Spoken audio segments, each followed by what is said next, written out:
गजब कई दिहला भैया गजब कई दिहला भैया हमारी मन हमारी गजब कई दिहला भैया हमारी मन हमारी गजब कई दिहला भैया गजब कई दिहला भैया गजब कई दिहला भैया हमारी मन हमारी गजब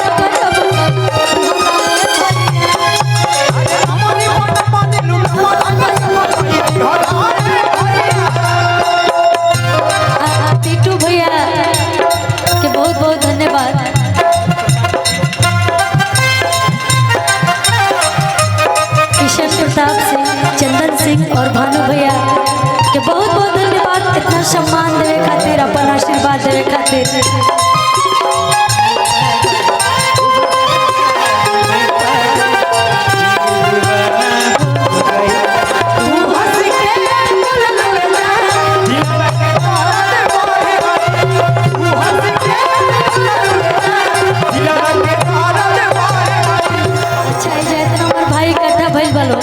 के कलकत्ता में एक करके कर बिजनेस बचाए के कलकत्ता में कमा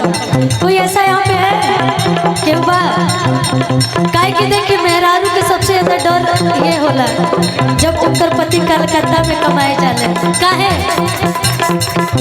कि जने जा कमाए कलकत्तिया ना जा मारी सबतिया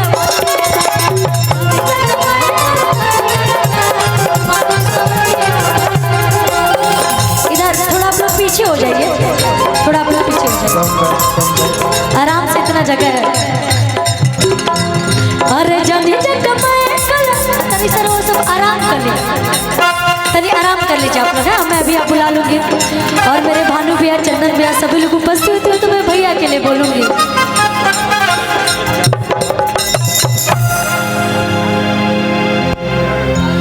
भानु भैया, चंदन भैया काहे कि देखिए कहल गई बना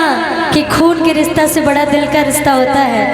और दो दिल एक जान है ये लोग, इसीलिए हम इन लोग के लिए बोलेंगे कि तू चारों ओर छइले रहा आयु पिया बिहार के हिलइले रहा कि जवन बोले ओके गोली से हमारा तू चला अरे राजा रंगदार तू धार चला जिला में करना कबार चला राजा रंगदार तू धार चला जिला में करना कबार चला रंगदार तू धार चला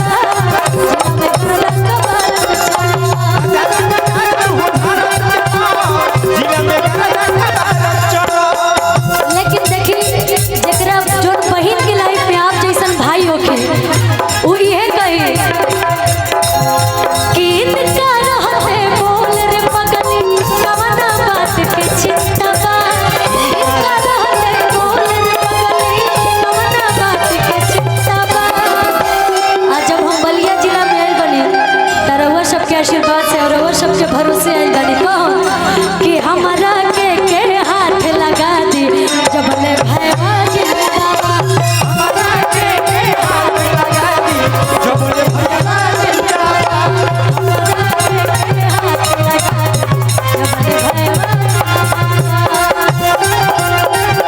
लगा दी जब ले भैया इनका रहते बोल रे पगली कवना बात के चिंता बा इनका रहते बोल रे पगली कवना बात के चिंता बा हमारा के हाथ लगा दी जब ले भैया जिंदाबा हमारा के हाथ लगा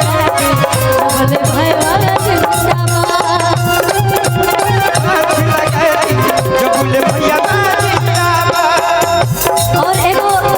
सनी सर के ही गाना रहे वो सबके दोस्ती या भाईचारा देख के याद आ गई कि तोहरा से कि तोहरा से प्यारे यार को बहु न छूटी केहू के तोड़ला से रौरे गीत रहे कि ये कहीं को दिल बट सिन के भीतरिया वो दिल जहिया